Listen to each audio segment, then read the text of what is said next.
Hello and welcome to... Wait, were you doing the music? Yeah. Oh, okay. I think I prefer Graham's version. I like the clap stomp. Classical stuff. Can you do the full routine? I can't do it, so it's... Wait, no, AJ screwed me up. Classical stuff. You should know. Let's go now. Okay. None of that. All right. Oh, it was all recorded. I know. Yeah, okay. So this is now the beginning of the podcast. I'm going to sing again. Ba-doo-ba-doo, ba-doo, boop, boo, ba-doo, ba-doo, ba-doo, ba-doo, boop, boop, boo. Hello and welcome to Classical Stuff You Should Know. I am your host. Well, one of your hosts. Sorry, guys. Okay. No. He's taking over. I am one of your fellow servants of knowledge. Good. Yep. Graham Donaldson. You made it more awkward somehow. That's true. I am joined today with Thomas Megby. Howdy. The Dean of Student Life. That's me. And with AJ Hannenberg. That's me. The Dean of House Mueller, English teacher, fine dresser. Although maybe you look pretty good too. You can dress well. Thanks, but isn't Donaldson the one who's like the best Yeah, dresser? yeah. of We the don't- three of we us, don't like, even by far? compare. Yeah, Well, that's very kind of flattering. you. Yeah, That was the result I was hoping for. Okay. you were fishing and it worked. Yeah. Good. And as maybe you can tell from being hopefully a longtime listener to this podcast, that me, Berg, and Bees, well, we're friends. Yeah. We Yep. are the Bergs and the Bees. Oh, gosh. Oh, Did you just come up with that on the spot? I did. Oh, my word. Yep. Well, All right. I mean, we've had Donald Berg as our That's true. celebrity name, and Let the that Bergs and the never Bees. be spoken of again. man. But it's Although recorded we and are everything now. publishing it to Yeah. the world. Anyway, so good. but if you've been a long-time listener, you will realize that we are friends Yep. and we have friendship. But what is the actual nature of friendship? And did friendship don't know. exist in the classical world? Thomas, No. there was no friendship. Tiny islands of men. Yep. Well, that was a quick answer. So All right, we're done Thomas. with this podcast. So see you later. School us on friendship. First, I need to apologize. I have this horrible cough, but the only thing that really brings that cough about is laughter. Oh, gosh. And yeah, so when you all are so hilarious, that's why during the last episode we recorded, I was hacking up a lung the entire time. So I expect that to happen very much so again. So yes, we'll be talking about friendship today. We will be talking about friendship in particular as Aristotle viewed it. He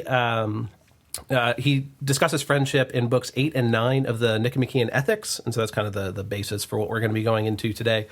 So Aristotle is a name you might have heard before, famous Greek philosopher. He is... so when you look at famous Greek philosophers, you have Socrates. Socrates taught Plato, and then Plato taught Aristotle. And then Aristotle would eventually go on to teach Alexander the Great after he left Plato's academy after the death of Plato. Do you ever, as a teacher, wonder which one of your students is that one? Oh, I know. Like, Is the Aristotle or is the well, Alexander the or I Great? guess the question is: are we the Socrates teaching the Plato, or are we the Aristotle teaching someone that's going to like wreak havoc on the earth? I got have a an couple answer to that students I got in mind. We play a game called Diplomacy in rhetoric class, and we see it's basically an exercise in statecraft, right? You don't have enough resources to do what you want to do by yourself, so you have to make promises, you have to break promises, you have to use diplomacy And rhetoric, which is why we teach rhetoric, it. which is why we play are it. allowed to play this game, and we don't get tossed out of our jobs for playing a board game with our students. Yeah. But I've seen some students do some pretty magical things playing that game. Was it this year where someone signed a contract with someone else, but they misspelled their name That and was signed this the year. contract? Yep. Correct. And then used that to void the contract and then backstab the person who they signed it with. Oh, yeah. That was this year. I have also been bribed in the past where I didn't promise that I was going to be impartial. And so I could give advice to all the students when they came, and one would come and be like, what do you know? And I'd just feed them information, and they would feed me. Not against the rules. They misspelled their name, and I'm not giving it away, but I'm pretty sure they wrote Orschli or Orschleen or something like that.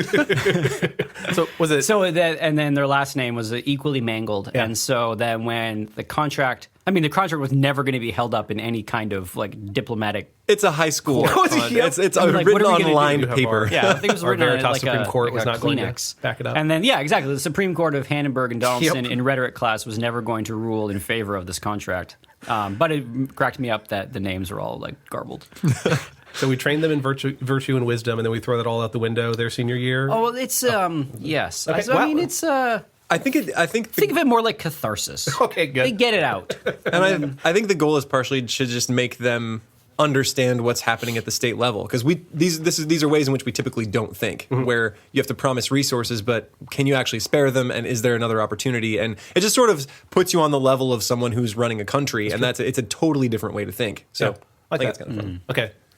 I had no idea that you all actually tied it into the rhetoric class. I thought you all were just straight up playing diplomacy, and I was like, that class sounds incredible. Because they need to talk to each other and to convince each other using pathos, ethos, logos. And do they play 3 rounds, one for each trimester? If they want to keep going, we play one game, and if they're still into it, we play another one. Cool. So this should instead be a podcast about board games, because that'd be really fun. I'm the faculty sponsor of the Board Game Club, so I like board games.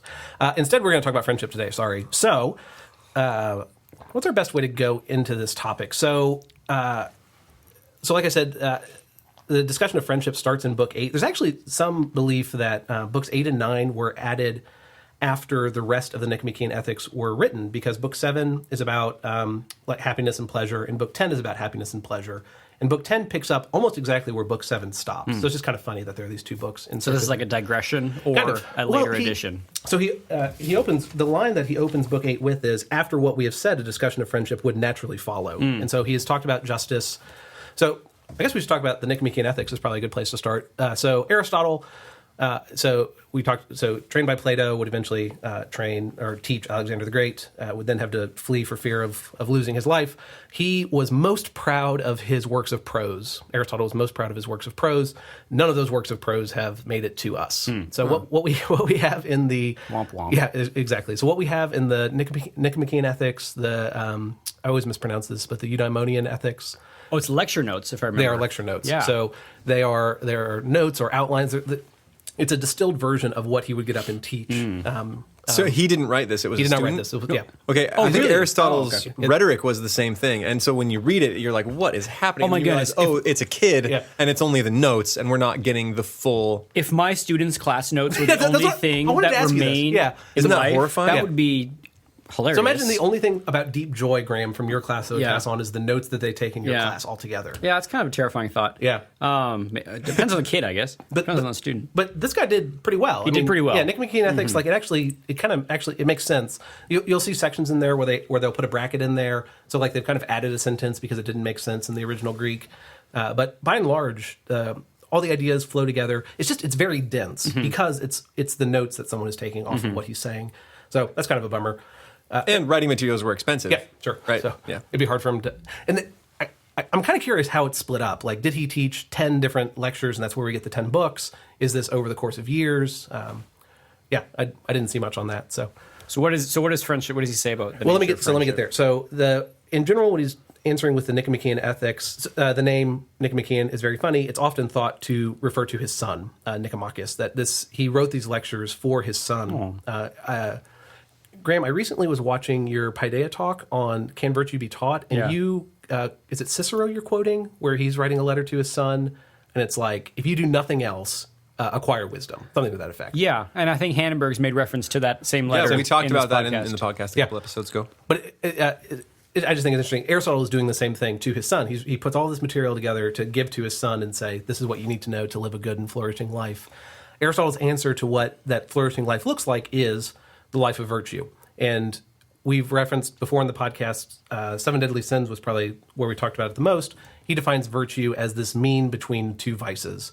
So courage is the mean between cowardliness and headstrongness, just running into every battle. And justice is the mean between giving or receiving less than one deserves or giving and receiving more than one deserves. And that's the mean of justice.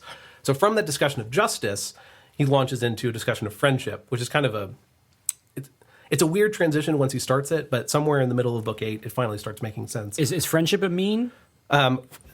He gets to this later of what is the virtue that friendship is addressing. He will eventually, we'll get there later, but he eventually talks about, just because I usually say I'll get back to that later and then I never do.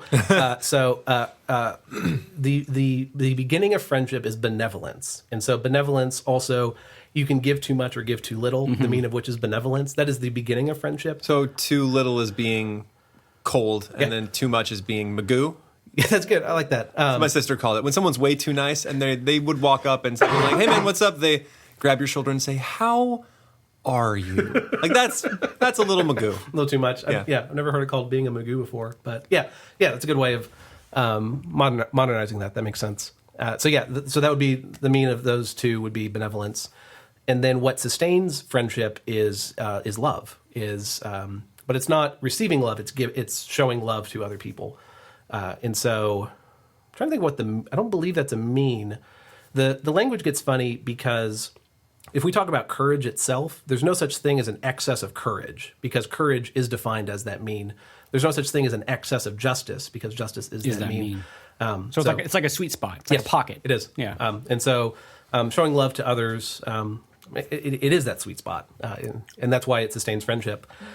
So this podcast is going to get mushy as it goes on. We're just going to talk about our feelings. I just love you guys so much. So, well, we might actually not because friendship sounds like this awesome word, but he says that there are three things that people look for. So when we use the word friendship, we're gathering a lot of ideas into one with that word. And so he tries to disambiguate. He tries to separate those between each other. And so he says that there are three things that we are looking for when we approach something that we end up calling friendship. So if you all can think about your close friends, can you think of any things that you're like, this is why I'm friends with that person? Shared interests. Shared interests. We like the same stuff. Like the same stuff. That is one of them. We will get to that in a second. Mutual respect. Oh, so good. You got the best one. That means you get more points than Donaldson. Oh, eat it, Donaldson. There is a third one. So Donaldson, this is the final question. If you can figure this third one out, you will You shouldn't have spoken first, you chump. But I got the chance for the win. That is exactly right. Living in the same town. No. No. I think, Donaldson, you won the first quiz show that we had. So, man, Hannenberg has got one. So, y'all are 1-1 right now. This is good. For keeping score at home, Yep, they all were just waiting to find out who would win. So, email us at... So the one that Graham said was liking the same things. And so Aristotle calls that a friendship of pleasure. So AJ and I both like going to the movies. We both like talking about movies. So like we both have the shared joy of movies. And so, that is a source. Oh, I think I remember what it is. Is it the friendship of like where we can... I have it written right do here, stuff for each other. Yeah. Like where I think the your only utility. reason I'm friends with Hannenberg is because the only reason I'm friends with Hannenberg is because Hannenberg can like help me on my career or whatever. That's good. That's weird. I'm not sure I would even call that friendship. Maybe I'm giving a bad example of utility. No, you're giving a great example of utility. So, because even Aristotle kind of looks at utility, he himself has questions about utility, and it's like a good business partnership where you've mutually benefited each other and that is you are okay with each other. but it's almost the source of the friendship is let's start with pleasure. Okay. So the friendship of pleasure is that you all both take pleasure in a shared activity. So shared activity is important for that. We'll come back to it later. The friendship of utility is exactly like Graham is saying. It's that I get something out of that friendship. So we have a coffee shop here at Veritas, and if I were I actually really like the people who work there. But if I didn't actually just like those people, and I just wanted more coffee from them, I would be nice to them. I would get to know them. I would ask them questions about their life for the purpose of getting more coffee from them. That would be a friendship of utility. Does this one always... Because sometimes if you're mean, they will give you whole milk instead of skim milk. There you go. Yeah. Or a big loogie right in the middle of your coffee. Yep. No. Yeah. But does this one always have to leave you feeling icky? Like, can there be a friendship of utility that doesn't leave you feeling like it's just pragmatism, but it's actually like a real friendship? So Aristotle says that some people are more prone to friendships of utility than other friendships. So he has this... I think he doesn't like old people. Because he talks about, so he also uses whatever the Greek word for icky is to describe the friendship of utility, and then says, old people have these friendships too. Icon. Yep, that's it. Icar. Isn't that from Iliad? Yeah. So and later he'll say, is friendship necessary? So he opens book 8 with, is friendship necessary? And then he says, well, let's define friendship. And then 100 pages later, it's not that long, but he comes back later and says, okay, so is friendship necessary? And to the question of utility, the answer is no. You don't need a friendship of utility. You need a few friendships of pleasure, and if you are a good moral person, you'll have this last form of friendship, which we'll come back to in a second. So you don't need this friendship of utility. Even in describing it, it sounds icky. But it's icky to the three of us, but I know people who this is the majority of their friendships, that they can do things to help people get ahead in business, and that is the only reason that they are friends with one another. Now, they are friendly toward that person, but I wouldn't, whatever. Yeah, do you even call that friendship? It's just politeness, right? But it's not that you're just polite, like you're polite to the I guess person in there's the a grocery union there, store. right? There is. There's a sustained relationship throughout time. Yeah. That, but it's a relationship of mutual mutually benefiting one another. Yeah. But it seems to lack the heart, or It does. lack what AJ was talking about, which is this last step. And I think that's exactly right. I think I would also say that the friendship of pleasure, it lacks something also in that it's kind of shallow. If the only reason that you're friends with someone is that shared interest, Aristotle talks about how shared interest an interest will come and go, and interests are kind of randomly distributed if you think about it. Like some people just happen to like certain things, and so it's there's a randomness to the friendship of pleasure. So these are like your fantasy football buddies that you have nothing else that you can talk about except this shared Fantasy interest football. of football. Right. Or, And then when it disappears, like and then so when you it can't do the disappears, league, you don't talk to them anymore. or when you're, or it would be like weird when your fantasy football person came up to you and was like really wanting to talk about a serious topic of life, and you're like, Yeah, I'm are probably you not the right person trading for me a this. wide receiver? If not, then So to define these, therefore, those who love because of utility love because of what is good for themselves. Those who love because of pleasure do so because of what is pleasant to themselves. And the italics are in here. I don't know if the italics are in the original Greek, and not because of who the loved person is, but insofar as he is useful or pleasant. And thus, these friendships are only incidental, for it is not as being the man he is that the loved person is loved, but as providing some good or pleasure. So it's what that person can do that they are loved for utility or pleasure's sake. It's not for the person themselves, which is also, when you describe it that way, both of them kind of feel, I don't know, they feel a little no, it's sleazy. true. They just feel like they're lacking humanity in some level. It's as if the only reason I hung out with you was to go see movies. And we both really liked movies, but and you kind of add to the pleasure, I guess, but...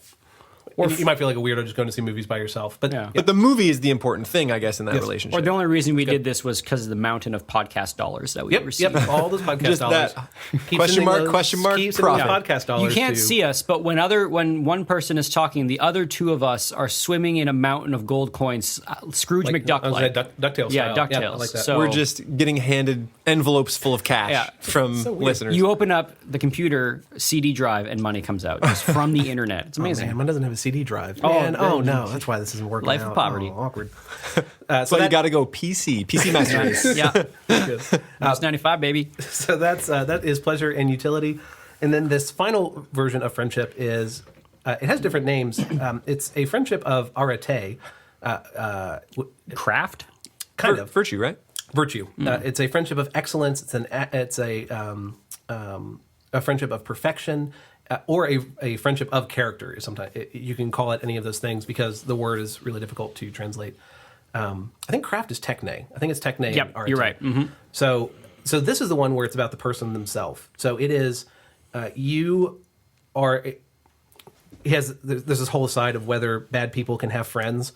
And so, sorry. And so he says that bad people can have friendships of pleasure and friendships of utility, but they are not capable of having a friendship of excellence, perfection, because they themselves do not have excellence or perfection. Dang. Yeah, so it's harsh. Maybe that's why whenever you see an evil villain, all they have is By henchmen. themselves. Or a cat, right? Yeah. They just have a little cat. Or like Mini-Me, which is an awkward relationship. But it's more like a pet than it is like a true companion. Yeah, exactly Like, very rarely do you see two evil people who are in good shape and...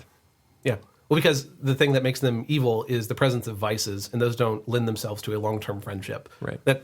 So, yeah. Does Agamemnon have friends? I'm just trying to think of like people that I would constitute as other villains or just ones that I would think are deficient in virtue. I don't know if Agamemnon is a villain. But he's has a moment deficient of- in virtue. He makes some goofy Bad choices. mistakes, Yeah. but he's just kind of your typical stronghead, I think. And we'll come back to later King Agamemnon, right, from Iliad. With all due respect, I yes. just wanted no, just to say. Yeah, can you please address him by his title? No, Graham? I say that just because Aristotle The talks, honorifics of the office demand it. What have I done? Aristotle talks about kings later in book 8 to say why friendship is really hard for kings. and for really prominent people. So there's some other difficulties there. Heavy lies the head that wears the crown. What is That's Shakespeare. what does that mean? It's Henry IV. Heavy, like the got cares big of the head? world. Oh, heavy way on heavy weighs the heavy lies the head, sleeps the head that wears the crown. And what's the cares of the world? what's the story about the guy who's had to sit under a sword? Damocles. Damocles, the sword of Damocles. Do you know this tale? No, I don't know. What happened? So this guy wanted to feel like what it was to be a king, and so the king's like, all right, here, and he sat him on a chair and then hung a sword over his head by a thread, and he said, At any moment, this thing could come down and chop your head off. right, and then he comes off and he's like, that was awful. That is the worst feeling ever. I could die at any moment. And the king is like, now you've felt like what it is to be a king. That's bad. Yeah. Let's be kings. I guess we'll get to governments at the end of book 8 too. Man, there's so much here. Okay, so the only friendship that is about the person themselves is that friendship of excellence, perfection. It's, I have a level of moral excellence. I see that moral excellence in you, and we encourage one another in that. We both desire the good for that other person. So whereas pleasure and utility are about what that other person can do, this one is about the person themselves. So, But surely all of these things can be present in a relationship. Like think can. of Tolkien and Lewis, right? There's a friendship of pleasure. They both like fairy stories. There's a friendship of utility. They can help themselves write better stories. Yeah. But then they recognize the excellence and the high moral character, and they generally love being with each other. And there is that love there that you talked about. So yeah. And the way that you get to that friendship of excellence is not just you walk up to someone and like, you're a really upstanding guy. Like, we're going to be best friends. I recognize the excellence within you. We must be companions. Yeah, you probably, though, if the person looks at you and is like, yes, you have found your like perfect person. I actually had somebody say that to me once. Really? This is a true What? story. I did not know him very well. I was in college, and he was like a math grad student, and I was an undergrad student, and he came up to me, and he says, I see things in you, and I want to be your friend. And I was like, cool, we can be friends. Yeah, let's hang out. We hung out like once or twice. It was super weird and awkward, and the friendship did not continue. That's a bummer. Yeah. Is this the Jesuit guy from last No, that's not the Jesuit guy from the last time. You had a really interesting time in college, it I did. sounds like. Yep. That's weird. I know it was after a Bible study or after something, and he came up and he's like, he was very strange about it. He was a little bit of a strange dude. Most math master students are quite odd. Yeah. Full stop. Or at least Canadian ones. Yeah, at least Canadian ones. And yeah, he said something along the lines of universal. like, "We are going to be friends." I think was like his lead out, his opening line. I was like, But you're the one who agreed to hang out with it. him. Yeah, I mean, hey, Confidence goes a long way. It's true. I got a friend who does the same thing with the ladies, and I mean, how well would it work if you just walked up and you said, "We are going to date"? not well. Probably not very well. Very well at all. Yeah. Unless you were persistent. Even then, probably not well. I mean, you got to have. You charm. might have devastating good looks. There needs to be charm. But Might you mean do you it. got to take your shot. Man. So here we are talking about, Friendship. dating, apparently. Classical stuff you should know, dating advice for the modern. That is yep, we're putting that on the list. Dating in the classical world. Let's do this thing. Didn't you did a Romeo and Juliet, or dating advice according to Romeo and Juliet? That was just to get people in the auditorium. Oh, I didn't name that He title. just talked about Romeo and Juliet. There was very little actual. There was actually, I got an email saying like I was concerned. I was upset that there was not enough dating advice from Romeo and Juliet. I told you not to talk about my email. Why did you, come on, Graham. Why do you? Anyway, So the friendship of excellence is for the person themselves, and the joy is found in the person themselves, in that person improving, in that person setting goals and achieving them, like in that person being successful and thriving. So this is the Nicomachean ethics, named for the sun. The other one is the eudaimonian ethics. Eudaimonia is the good life. So helping your friend of excellence to live that good life, you take joy in that.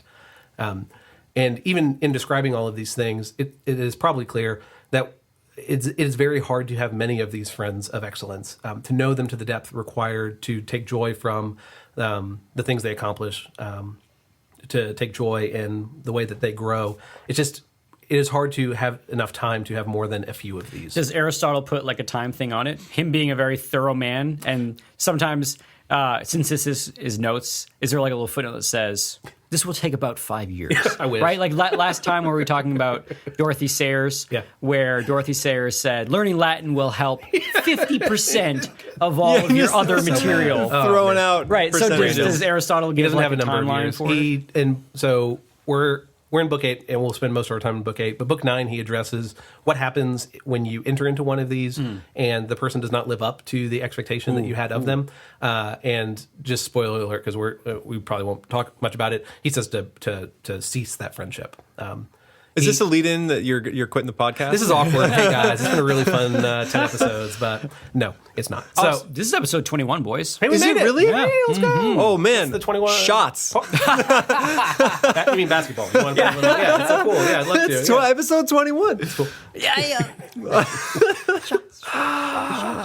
Okay, so break up with people who you enter into a friendship because you think that they're going to have moral excellence, and then make shot jokes on them. Here we are. Okay, so those are the three types: pleasure, utility, excellence, and perfection. Something that I find interesting is that Book 8 starts with this definition of what friendship is, and it ends with the ideal form of government. He is all over the place with this one, but the way that he gets to this topic, It was one of those lectures. We've all had those kinds of classes. start rambling. Yeah, and it's then you look at the kids' notes, and it's like, yeah, we shouldn't. How did we get to talking about Peter Rabbit? I'm so far off course.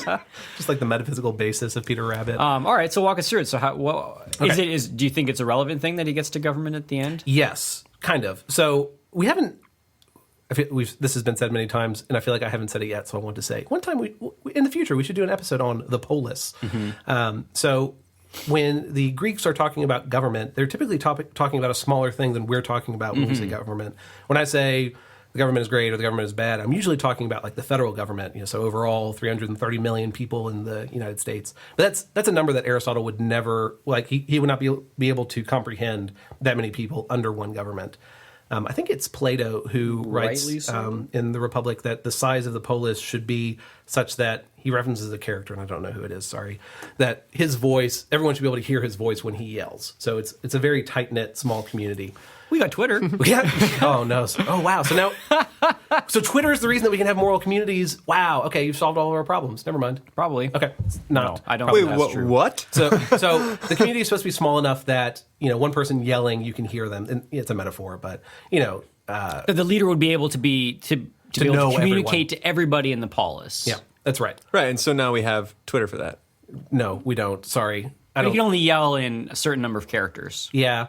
And Which, please, can we call an individual tweet a twit? Or someone who tweets is a twit? I feel like Twitter has been trying to push down this nomenclature, and I feel like it's a missed opportunity. Past tense is twoted. Twoted Yeah. to tweet. y'all actually use Twitter? And then You use one Twitter, twit. Graham, to read articles. I do. I use it more as like a content aggregator. Yeah. And then I sometimes do fall into the saying sarcastic things that I regret. I feel like you got to be real careful. Like I signed up for Instagram, but the only things I signed up for are cat pictures, dog memes, and fail vids. So my Instagram is just the greatest little joy scroller that it's fantastic.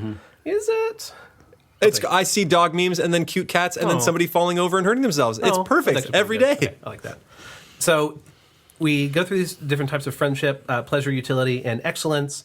And so when we're talking about the form of government, it's this very small, tight-knit community. And so of these three types, Aristotle is a little bit shady on utility, but there's no condemnation of having friendships of utility. As long as you are understanding that this is what you're going into it for. I think they arise naturally, probably. They do. Yeah. And he does raise concern so there will sometimes be friendships where people are in it for different reasons. So one is in it for pleasure and the other is in it for utility. Oh, sad. Yeah, that is sad. So he talks about the lover and the beloved. And so one is in it for the pleasure of experiencing love, and the other is in it for the utility of I get money. And that would be bad. For them So to, like the gold digger kind of situation. but in general, utility, it is fine to have mutual...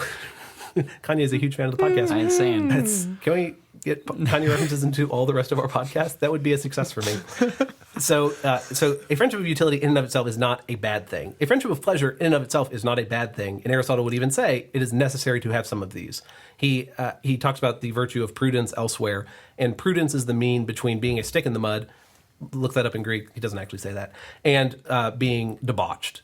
There's a mean between those things. One should experience pleasure in life.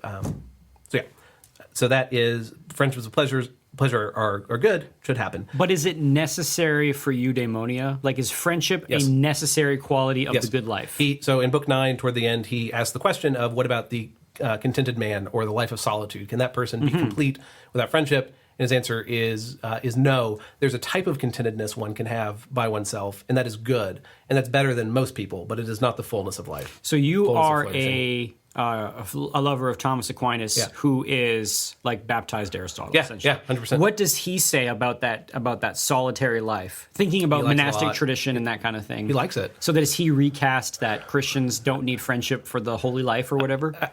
So I would have to read more to have a more thoughtful answer to this. I'm just trying to think of a way to get out of being around people. An analogy for the monastic life is the story of Jesus with Mary and Martha. So Jesus comes to the house and is hanging out, and Mary is hanging out with Jesus, and Martha is running around doing all this stuff. And so Martha says to Jesus, "Yo, make Mary help me out because I got stuff to do." And Jesus says that Mary has chosen the better thing. And so that story is often used to say that monastic life, that commitment to Christ above activity. So the vita contemplativa is superior to the vita activa. But I believe this is Aquinas, there's a level above that, and it's those who teach the contemplative life. So it is a teacher that is above the contemplative life, that is above the solely active life. So I believe that's an Aquinas interpretation, or that's in the Summa, but I don't have a book to point to and say, this is where he says that Aristotle was wrong on this. Gotcha. But there are many points in this. So Aristotle has a discussion of mothers and children, and he says that it's A-okay if a mother has a child and then sends that kid off to the equivalent of a boarding school, and just as long as they take care of them, that's totally fine, and that's loving to the kid. And Aquinas would disagree with that. He defines love as desiring the good of that person and desiring union with that person. So Aristotle is incomplete in his view of love, according to Aquinas. So Aquinas loves almost everything Aristotle says, but he does not affirm everything 100%. How do we get here? So government. So friendships of pleasure and utility are A-okay, but it's in the name itself. This friendship of perfection, it requires the best of a person and the best of a second person for them to experience that friendship of excellence.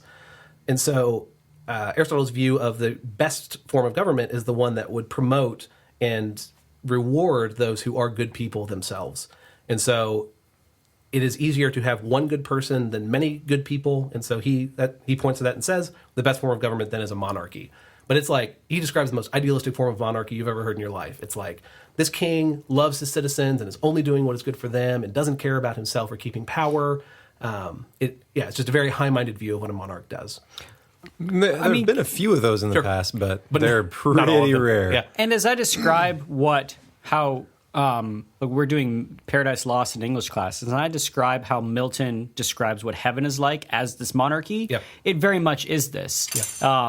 Where God is sort of completely loves all of his subjects and serves them to the point of sacrificing himself for them, and all of the subjects just think God's amazing, except for Satan, and think that what God's doing a great job, and it sort of works with this sort of self. Yeah. So I mean, as long as you have a ruler who is, God, or of high moral character, such that they only care for their citizens. And I think that's true. I think with Aristotle, Aristotle is bumping up against an actual universal truth on this, that monarchy of the good man is the best that we can think of, the way to organize. Yeah. Well, think about how much would get done. It's one man that's intelligent, that has the full authority. Yeah, full authority, and can change things instantly. It's a good system if you didn't have human flaws, right? That's the reason we have checks and balances, so that we can't let any one dude screw up too much stuff. But there have been other good rulers like this. Solon was one of these, where they said, "Hey, we want you to be king," and he was like, "Nah, no, don't want to be king." And they sort of forced him into it and said, "Unless you're if you're not king, we're going to kill you." So, if I remember right, and he did it. He did it, and he was a great king, and he was very pious, and it worked out. But the rarity of that kind of thing is that's the reason we tell stories about it still. It's such a rare thing for the king to be like that. Yeah, one king to Cyrus the Great is another great example. I still think Lycurgus, the guy who started Sparta, was one of these. You really like Sparta. I like early Sparta. I like Lycurgus's Sparta. Okay. I'm not sure if I was super into the militant one later, but the way that Lycurgus set up his country was awesome. They ate together, they worked together, they raised kids together. His institution of iron money was one of the most genius things a monarch has ever done to keep vice out of his city. What's iron money? All right, so Lycurgus collected all of the gold and silver money that everybody had and instituted iron currency. and it wasn't worth very much. It's like saying everyone only gets to have pennies, right? And so if you were going to be wealthy, you needed to have some place to store all of this iron stuff. And if you ever wanted to buy something, you had to have an oxen to draw a cart to do it, right? So no one really wanted that much of it just because you had to have a ton to be wealthy. And not only that, but traveling people from other countries also didn't want this money, so it kept out prostitution, it kept out grafting, it kept out all of these vices from elsewhere because no one wanted the stupid iron money from Sparta because they couldn't use it anywhere else. And so Spartans got really good at selling simple things. Chairs, cups. Like Spartan chairs and cups were like the modern furniture of today. They were really good, really sturdy, lasted forever, incredibly crafted, but not complicated. They were making modern furniture before anybody else. Yeah. And on top of that, he said everyone has to eat together. So even if you had all this extra money, there's nothing to do with it. Yeah. If you ate a whole bunch of food before coming to the common meal, everyone made fun of you for eating like a tiny bird. And so you couldn't eat by yourself. You had to store a ton of it if you wanted extra furniture. And so in one stroke, in taking away gold and silver money, he basically evened out class differences. Everyone was on the same page, which is... that's incredible to me that he could take away class difference with one move. And I think it's a great example of what Aristotle was talking about here is that a good monarch can accomplish all of those things and bring about more virtue in their society by passing good laws. But he can't have any friends. So I'll go to this point and then come back to the other forms of government. So the difficulty with the king is that this kind of makes sense if you think about it for a friendship of pleasure. So imagine two people and their activity that they do together is fishing. And one person kind of likes fishing and one person loves fishing. Been there. Yep. No, I'm sorry. One person kind of likes hockey and the other one there you go. loves hockey. Well, if we're talking about moral deficiency. There we go. And so imagine, the one who loves hockey wants to go play hockey all the time. Play hockey, watch hockey, go skating. All the time. And that's like the only thing they want to do. And the person who only kind of likes hockey is like, I want to do like one hockey thing a week. So there's an inequality between those two. Yeah, and I think the person who loves hockey just will think that the person who doesn't will eventually get there. Yeah, will come around. Yeah. But in the meantime, that friendship probably will not last very long. So imagine two people find out, oh, we both like hockey, but then they realize they like it at different amounts. And so that inequality between the two will lead to the friendship fracturing because it's hard to maintain. It's hard to maintain that if you're like the guy who doesn't like hockey quite as much, you're like, dude, I can't do another hockey game this week. Yeah. And then a friendship of utility, in the same way. So imagine a friendship of utility where one person gets a little bit and one person gets a lot. The person who gets a lot will want to maintain that friendship, but the one who gets a little will not want to maintain that friendship nearly as much. And so this is how Aristotle is connecting justice to friendship, is that there is an inequitable distribution between two that will lead to a fracture that will break up friendships of pleasure, friendships of utility, but also a friendship of excellence. If one person is super morally excellent and one person is kind of morally excellent and is not improving themselves, that division will lead one, in a way, to judge that other person or to question the other person or to be frustrated at the lack of growth that they see in that other person. The less virtuous person will have a better friendship if it is an equal level or relatively equal amount of virtue between the two. And so the king, being his ideal type, or whatever, I shouldn't use that word because that we talked about that already, but the king is this ideal figure who is super virtuous. He does not have people who are equal with him. And so it is hard for him to have friendships in that regard. So that's how he gets to that. Especially because almost all of his friendships will be friendships of utility. Yes, people want stuff from him. He can do stuff for everyone, but they can do nothing for him. Yeah. So he is always in that difficult place. And I imagine it's the same way with Kanye. I mean, okay. I bring it up partially as a joke and partially because it's true, right? Yeah. Kanye is incredibly wealthy. If he is on a track, your track will go through the roof. And so the number of friends that he can have is limited to a few select individuals. Right? Only what's the new guy? What's his name? You were asking the wrong two people, my friend. Oh man. Is he close with Chance? I know that Chance. You were asking the one wrong person. Chance is there, but he did DNA and he did Kendrick. Yeah, Kendrick Lamar. So I feel like Kendrick Lamar right, Graham? and DNA. I like hockey. Kendrick Lamar and Jay-Z and those guys can be friends with Kanye, but I could never be friends with Kanye because of that inequality. Yeah, I can give nothing to him, and he can give me rides in Lamborghinis. Right? So there's this no matter how much I want, and Kanye, if you're listening, please be friends. I do want. Yep. a right and a It's just Lamborghini. not going to happen. Like our friendship can never be equal. Yeah. And so and this is a point that we came across in East of Eden, as we talked about it a couple of days ago, is he talks about how greatness is lonely, Yes. right? Every man must choose between greatness and loneliness, or mediocrity and friends. Wait. And that is why I just aim for the middle. No, but you said that's funny, but it's kind of true. Like, if we are supposed to be on the quest of improving our moral character and becoming more virtuous people, are we not then, in a way, condemning ourselves to a life of less friends?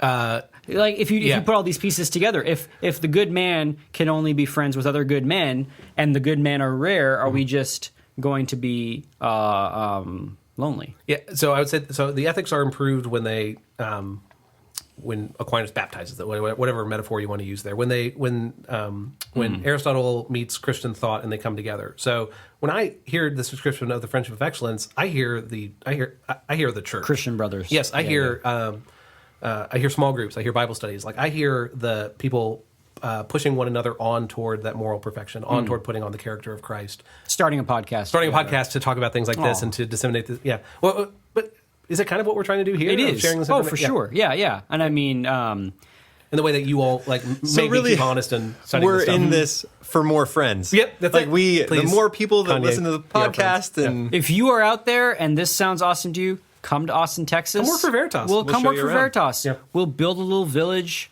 We'll eat together. We'll pay you in iron. Probably quite literally. And we'll make this thing work. That's it, man. Just to start moving toward landing it. Being a king is very lonely, and but still, it's great to have a supermoral person with lots of power. Monarchies are great. The opposite of a monarchy is a tyranny. A tyranny is one where there's a supreme leader, but he does things for himself. And Aristotle has this funny line where he says that the opposite of the best is the worst. And so his best form of government is monarchy. His sixth best form of government is tyranny. His second best form of government is rule by Aristotle, aristocracy. It's like a BuzzFeed article. Top six forms of Top government. six, Six forms of government you won't believe. exactly. Forms of government ranked. Good. But Aristos means the best. Aristocracy is ruled by the best. So it's a small group of people. And again, they are virtuous people, and so they are considerate of those who are governed. And the opposite of this is an oligarchy. An oligarchy is a small group of people who are concerned with their own interests. And so they rule less well than an aristocracy. And then the third best form is a temocracy. Temos is a reference to courage or virtue. so Tim rules. Timocracy. Yeah, Timocracy and Aristotleocracy, and Monar is the first one. It's like a Godzilla monster. Monar. What? Okay, so a Timocracy is a rule by a larger group of people than an aristocracy, but again, a virtuous class of people. The idea that he's kind of getting at here is like a soldier citizen. When Aristotle talks about the virtue of courage earlier in the book, courage is only understood in the context of battle. And so Timocracy, the most courageous people would be those who are soldiers. They have learned about courage. That is how Aristotle thinks about it. And then the opposite of the opposite of a Timocracy is, conveniently enough, a democracy. So the one that we have. So we're number 4? We're number 4 on Aristotle's list of top 6 Crushing best it. forms of government.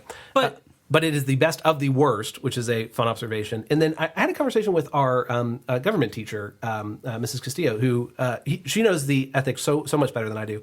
And I just kind of brought this up, democracy being the 4th best, ha ha ha. But these top 3 are his ideals. And this is kind of what we've been ragging on Aristotle for. Like, it is really easy to imagine a great monarchy. It is hard to implement a good monarchy. Same with an aristocracy. That's kind of the French Revolution. They thought, whatever. They had an aristocracy, but they were not ruling well. In a Timocracy, I guess you would probably look at Sparta, that they had this rule by the soldier citizen, and then they also did not last forever. So democracy is kind of in the real world, what's the one that has worked out best, and that's democracy. So it also, these better forms of government promote virtue in us, They bring out the best in us. Aristotle's concern is that tyranny, oligarchy, and democracy bring out the worst in us. And Twitter was brought up as like a joke before, but I think that's kind of in the same vein of like Twitter is a democratic social platform in that anyone can use it, and so we see largely the worst of human nature through that. Same Right? with YouTube comments. YouTube comments, and on top of that, you also have it's the anonymity of it means that Yeah. you can also have Scruffy Dude 420 can be like talking about you in comments Yep. and saying terrible things. You Please have tell no me that's idea your who he YouTube is. name. That is not. Please tell me. It's like the worst case scenario for democracy Yes. is everyone gets to be anonymous and do what they want and have their voice heard. Yeah. And so in that way, Aristotle's right. So his question is not what is the most politically efficient form of government. His answer is which form of government will bring out the best in people. And I think he got it. Like I think he nailed it of saying that democracy, like, and again, whatever, democracy can bring out the worst in us. When we think of it, like in the social media platform, particularly, that when anyone has access to saying whatever they want to, there are not great parts of people that get expressed. And I think Twitter and YouTube comments point to that really well. Is it now? I'm but an immigrant to this fair nation. But is it Thomas Jefferson who sort of had? I'm paraphrasing because I don't know the quote, but that like our form of representative government does not work insofar as we are not moral. Is that a Jefferson? I can't. That's I a don't good quote. know. I like it. I don't know. Can we just give you credit But for there's it? something there. I remember. Isn't that true about coming every across that. form of government? But I mean, more specifically so for this because because it's the rule of the people, the rule of the majority. If the majority of people are like dirtbags, then you're gonna have a dirtbag laws. Yeah. But that's still true. I mean, even in monarchy, That's one if it's dirtbag. yes. but if the king is It's way worse. bad, it's way worse. the Or entire if the king is virtuous and the entire population is evil, then he's fighting against a rising tide, and eventually they're going to kill They're him. gonna kill him, Yeah, right? okay. Right. So even in the ideal, if the entire populace is not virtuous, we've got problems. Gotcha. Yeah. So that is mostly book 8, but kind of book 8 and book 9 of Aristotle's Nicomachean Ethics, talking about friendship. But it is, as always, a pleasure to have friendship with you all and to Likewise. be on this podcast. I hope that I feel like this is a podcast. I mean, a podcast, a friendship podcast. of what was it? Of excellence. Excellence, yeah. Yeah. I mean, I care about the things that we can do for one another, and we have the same common interests. But I feel like, that there's a higher that your growth as godly men is something that I care about. For sure. And there are certain imbalances in the things we like. Yep, it's Like true. I generally like any movie with swords, horses, and explosions. I like pretentious movies. And Magby likes pretentious really movies, pretentious. and Donaldson doesn't like anything apparently that happens in I the cinema. do. I just You like hockey movies? He's got high I standards. love hockey movies. I just get frustrated at movies that are like they just sort of signal the plot very easily. Like, We're going to tell talk you about what's Last gonna Jedi happen. right now? Can we do classical stuff? Let's not sorry, get into too it. much. Sorry. Anyway, so Hannenberg, in your tradition of ending a podcast with a commonplace book quote, I have one. Yeah, I get it. I picked it before the topic, so I don't know. It doesn't really ring true, but this is a little bit of the story. So this is William Marshall, otherwise known as William the Marshall, on his deathbed. He did that. No. You know that he was like, call me William the Marshal. So William Marshall was a knight. He was considered one of the greatest knights, the flower of English chivalry. And he served 5 kings in history. Well, you told me about this guy. This guy's amazing.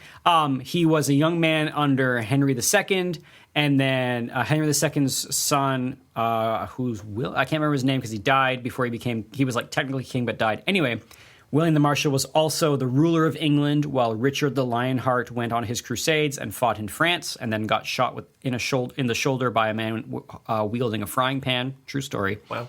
And died. And then King John, who was one of the worst rulers in all of England. And then King John's son was Henry III. And William the Marshal was an old man when Henry III became king at age 9. So Henry III is king, and England had just come out of this huge period of incredible turmoil where King John was not a good person. Still to this day, there's children's nursery rhymes that go, King John was not a good man, and not a good man was he. Wow. Yeah. And Magna Carta came out of the evil reign of King John. Anyway, William Marshall, on his deathbed, he was the mentor to Henry III, and this is what William the Marshal said to Henry III. I beg the Lord our God that if I ever did anything to please him, that in the end he grants you to grow up to be a worthy man. And if it were to cause that you followed in the footsteps of some wicked ancestor, your dad, John, of some wicked ancestor, and that your wish was to be like him, then I pray to God, the Son of Mary, that you die before it comes to that. Oh, wow. And little King Henry III, either very pious or very terrified, replied, Amen. Amen. And then William the Marshal died. And he died. That was his deathbed speech. Wow. Because he had seen so much in his life. Anyway, William Marshall, awesome dude. And that's... It's a good story. Yeah. He's got lots of awesome stories. Is that from the Winston Churchill stuff you're reading? Part of it, but I also read a book just on William Marshall's life because he's fascinating. He once got in a fight, and he got so beaten up that his metal knight helmet was dented and stuck to his head, and he had to go to a blacksmith, and the blacksmith had to pry the head off of him by putting his foot on his shoulder and pulling it off, and he hurt his neck. Yeah, Yep. Good story. Anyway, William Marshall. You hurt my neck, forsooth. Hurteth my neck. Yeah. All right. So that has been Classical Stuff You Should Know. You can reach us at classicalstuff@veritasacademy.net. You can also check out our website at classicalstuff.net. We've got some paintings to go with the episodes there. It's pretty much, the episodes are just the same ones you're going to find on iTunes and on Google Play. We're not on Spotify yet, but hopefully soon if they ever check their email. Yeah. If you have ideas for subjects that you'd like to see covered, if you have something you've been wanting to hear that we're familiar with, we can sort of jump on that. We're going to keep on putting stuff out as far as we know. We haven't even gotten to talking about individual books so much. That's true. And I'm sure we'll get there eventually. So if you're a teacher... We've got a list of student requests that we need to get through as well. Yeah, I just got a bunch of them on Facebook. So we got some student requests that are coming. Just be patient. We'll get them all out. We record these as often as we can because we honestly just enjoy doing it. This is really fun for us, and it's been sort of a pet project, and we are still just completely dumbfounded that we have listeners. Yeah. That is astounding to us. Thank you for listening. Who are you people? Yeah. Why we're just so thankful that you guys listen, and hopefully it's not just a friendship of utility with you out there. They get something from us. There is a friendship most of certainly excellence. is. and so thank you for listening, and we appreciate your patronage, I guess. Yeah. And once again, Kanye, if you're listening, we can be friends. I will care about your betterment. So that's coming. Kanye. That's the music for the end of this. We need to just have you do the thing and record that so I can stop using actual jazz. Yeah. All right. Thanks. Thanks. See you later.